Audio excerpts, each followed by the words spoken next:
जय हिंद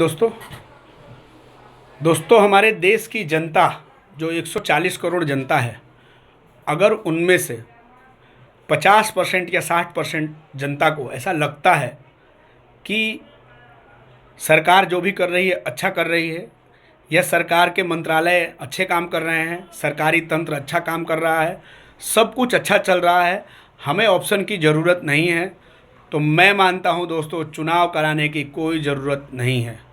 अगर बीजेपी शासन अच्छा कर रही है और सरकार भारत देश की जनता और हमारे देश के लिए सारे काम अच्छे कर रही है, तो मेरा मानना है कि चुनाव की कोई ज़रूरत नहीं है। अब चुनाव की ज़रूरत नहीं है दोस्तों, इसका मतलब ये हुआ कि एक अच्छा खासा पैसा और ठीक ठाक समय, ये दोनों चीज़ें बचेंगे। समय बचेगा हमारे सरकारी तंत्र का, और पैसा जो बचेगा आपको पता ही है, उन पैसों से हमारे देश के विकास में लगाया जा सकता है, या तो कर्जे उतारे जा सकते हैं, या तो आम जनता तक किसी भी तरह से वो रिलीफ में भिजवा सकते हैं, उनके अकाउंट में डाल सकते हैं। तो वो पैसे अगर आम जनता को मिलेगी तो जनता को दोस्तों वोट से और किसी की सरकार बनाने से कोई लेना देना नहीं है।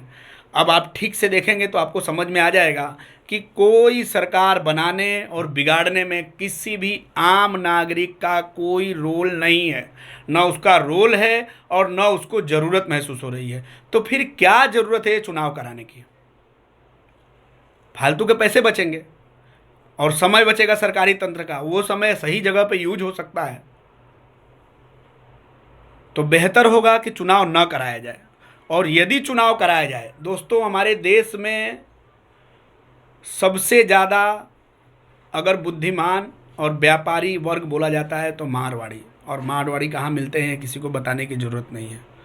क्या हम उनसे नहीं सीख सकते हैं कि हर 5 साल में वो सरकार बदल देते हैं, चाहे वो कितना भी अच्छा काम करती हो, क्योंकि अच्छे का तो कोई पैमाना होता ही नहीं है।